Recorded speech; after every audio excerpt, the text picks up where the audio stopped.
I used to believe my home was a magnet for good fortune. Doors open, sunlight pouring in, everything arranged to welcome blessings. But the truth was far from that. Without realizing it, I had been quietly sending every bit of luck back out before it could even cross the threshold. And I'm not talking about some rare, unusual situation. These are three of the most common Feng Shui tips you'll hear at coffee tables, see in glossy magazines, or find in the endless scroll of home hacks online, tips that sound harmless, even promising, but can silently work against you. You might have one of them in place right now, thinking it's bringing you prosperity, while it's actually pushing it away. I've seen this happen in houses that looked warm and inviting from the outside, but felt oddly heavy once you stepped in, as if the air itself didn't want to move. I've walked into spaces where a single object at the door acted like an unspoken, "Do not enter" to every good thing trying to reach the people living there. The danger is that these mistakes are so ordinary, so socially accepted, that you don't notice their impact until something in your life starts slipping. Money comes in slower, relationships feel tense, or the joy in your home fades for no obvious reason. And by the time you realize it, you've been living with the problem for months or years. Today, I want to walk you through these three silent mistakes, not to scare you, but to open your eyes before more blessings pass you by. Because the moment you see them for what they are, you'll understand why certain areas of your life feel stuck, and more importantly, how small intentional changes can shift the way your home holds and welcomes the energy you need. So before we go any further, take a mental walk through your front door. What's the first thing standing there? Would it greet good fortune or quietly turn it away? Mistake 1, the mirror that sends blessings away. Mistake number 1 is so common that I've lost count of how many homes I've seen with it. And almost every homeowner swore it was helping them. Hanging a mirror above the front door is often recommended as a way to protect the home, to reflect away bad energy and invite good fortune in. On paper, it sounds smart. In reality, it can quietly block everything you actually want from entering your life. A mirror doesn't have judgment. It doesn't sort through what's approaching to keep the good and reject the bad. It only knows one thing: reflect it all away. So if your main entrance is the path through which wealth, opportunity, peace, and love naturally flow into your home, that mirror becomes a silent gatekeeper, turning them back before they can even cross your threshold. I've walked into homes where the air felt oddly flat, where the warmth seemed to stop at the doorway. The homeowners couldn't explain why they were making less money than before, or why family conversations felt more tense. But the answer was hanging right above their heads, a bright, polished barrier bouncing every blessing back into the street. The problem is even worse when this is done without any clear purpose. Many people hang mirrors simply because they read somewhere that it's good luck, or because they saw it on a social media home decor trend. But without understanding why and when it's actually needed, you risk repelling the very energy you want to nurture. In some cases, the threat people think they're protecting against isn't even negative. A street pointing toward your house could be delivering a strong, steady flow of energy that supports you, until the mirror sends it away. I've seen families remove a front door mirror, and within weeks notice money coming in more smoothly, relationships softening, and a general lightness returning to their home. It's not magic, it's simply removing the obstacle that was blocking the flow. That doesn't mean mirrors have no place in protection. They can be powerful when used deliberately. If your home faces something truly aggressive, a sharp corner from another building aiming at your door, a large electrical transformer, or heavy, fast-moving traffic heading straight toward your entrance, a mirror can deflect that harsh energy before it hits. But here's the key. It must be intentional. You're not just hanging an object, you're assigning it a job. In traditional practice, mirrors used for this purpose are activated, cleansed, given a moment of focus and intention, and placed at a time chosen for alignment. Without this, the mirror is just another piece of decor with the potential to do more harm than good. Think of it like putting someone at your front door without telling them who to let in. They might turn everyone away simply because they don't know the difference. If you don't need to block anything in particular, there are far better ways to strengthen your entrance and invite positive energy. Soft, welcoming methods, like hanging metal wind chimes that create a light, balanced tone in the air, or placing healthy, vibrant plants near the door, draw in what's good instead of pushing it back. These small touches encourage flow and vitality, and they work in almost any setting. In American homes, the front entrance isn't just about appearance. It's a statement of welcome. Guests judge how they feel about entering before they even step inside.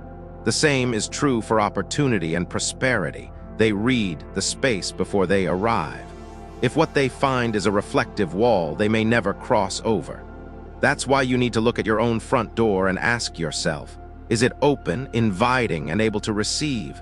Or is it unknowingly sending everything away? If you've hung a mirror because you thought it was the right thing to do, it's worth asking whether it's truly protecting you or simply cutting you off from what you've been waiting for. This isn't about superstition.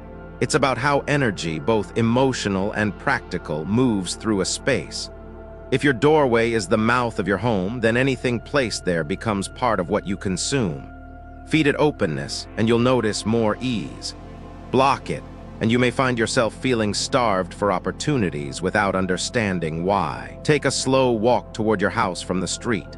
Pause a few feet away and look at your front door as if you were arriving for the first time. What do you see? Does it feel like it's drawing you in or stopping you in your tracks? That quiet observation will often tell you more than any textbook on Feng Shui. In the end, the choice isn't about whether mirrors are good or bad. It's about whether they are serving your specific situation. Used wisely, they're a shield against chaos. Used carelessly, they're a wall between you and the life you want. And the moment you start thinking of them in those terms, you'll begin to see your front entrance and your home in a completely new way. Mistake 2, the money toad spitting gold into the street. Mistake number 2 is one I see over and over again, often in homes where the owner has the best intentions but ends up creating the opposite effect.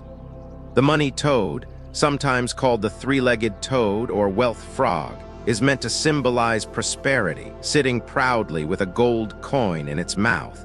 People buy it believing it will bring money in. The problem, in so many homes, that toad is actually spitting the gold right back out into the street. The placement is everything, yet it's the detail most often ignored. If the toad is facing toward the door or toward a window, it's sending that coin away from your home. Think about the message that sends. You're literally positioning your symbol of wealth to walk out the door with everything you've been working for. I've been in living rooms where there were 4 or 5 toads scattered like trinkets.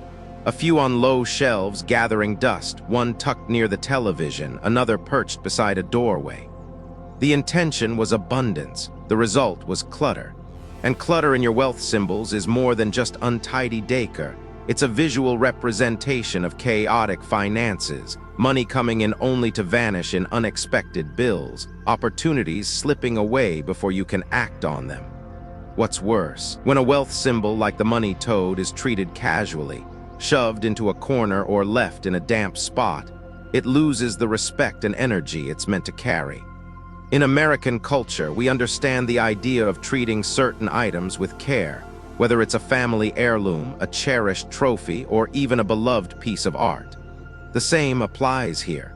When you honor the object, you honor what it represents. The right way to position a money toad is simple but intentional. It should face inward, as if carrying the gold into your home. Place it somewhere elevated, on a shelf, a desk, a mantle, not on the floor where it's ignored or stepped over.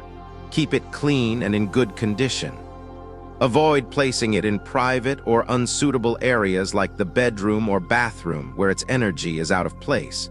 And you don't need a whole collection. 1 or 2 toads placed with purpose will always be more powerful than a dozen scattered haphazardly. There's also something to be said about activation, not in a mystical sense, but in the sense of giving the object your conscious attention. When you first bring it home, take a moment to decide where it belongs, to acknowledge the role it's meant to play in your space. In that act, you're aligning your intention with your environment, and that alignment is what turns a decoration into a tool. I remember visiting a home where the owner was frustrated. No matter how hard she worked, her savings wouldn't grow. She had 6 money toads, all facing outward, some even toward the street. We turned them around, chose 2 to keep in prominent, respected spots, and stored the rest. Within months, her finances felt more stable, not because the toads themselves made it happen, but because she removed the energetic signals of loss and replaced them with symbols of retention. The money toad is not magic. It's a visual anchor for your own focus on abundance. If you see it every day bringing wealth inward, it becomes a reminder to make decisions that keep resources flowing toward you instead of away. But when it's pointed outward, even subconsciously, it's a constant image of loss. This is why details matter so much in your home. The way objects are placed can subtly reinforce the stories you're telling yourself about money, success, and security. If your wealth symbol is sending it all away, what does that say about what you expect to happen? And what might shift if instead it was bringing it all to you? The next time you walk past your front door, glance at your money toad. Is it stepping into your home or out of it?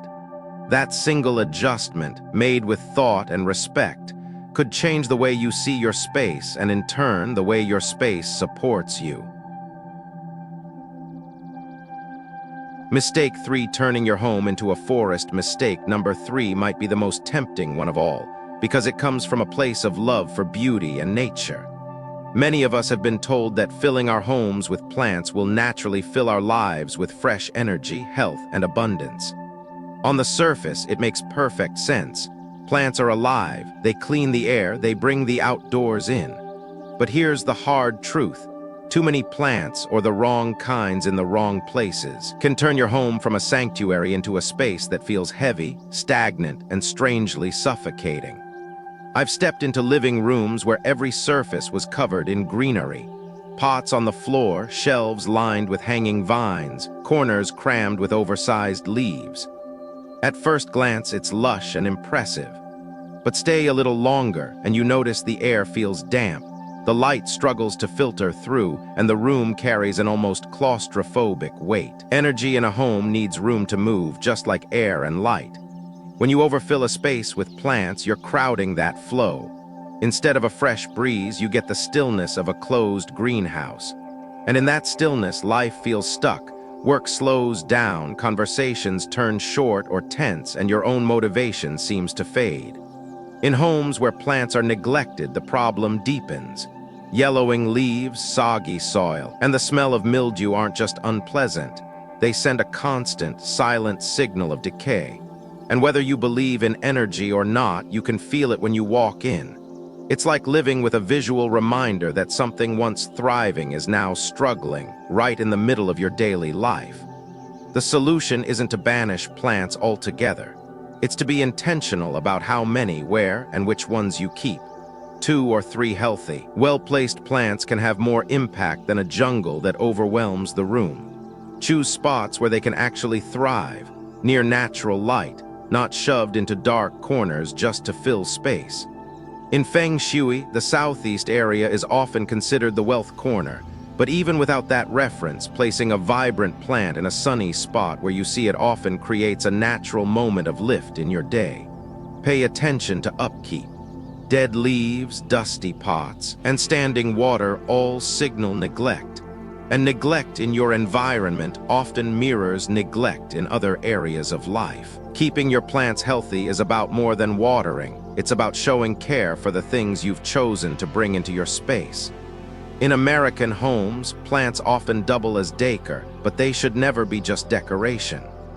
They are living elements, and they respond to the energy and attention you give them. When you create balance, enough greenery to bring life, but enough open space to let that life move, you change the way your home feels. So walk through your rooms and notice. Does the greenery refresh you, or does it feel like it's closing in?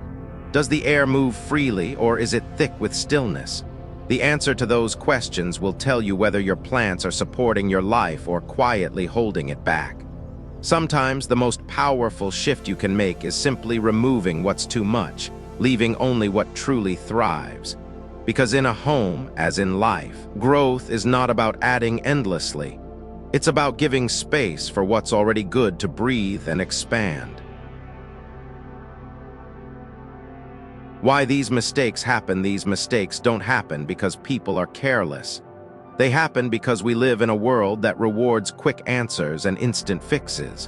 When something in life feels uncertain, money isn't flowing the way it used to, work feels unstable, or the atmosphere at home feels heavier than it should, our instinct is to look for the fastest way to turn things around.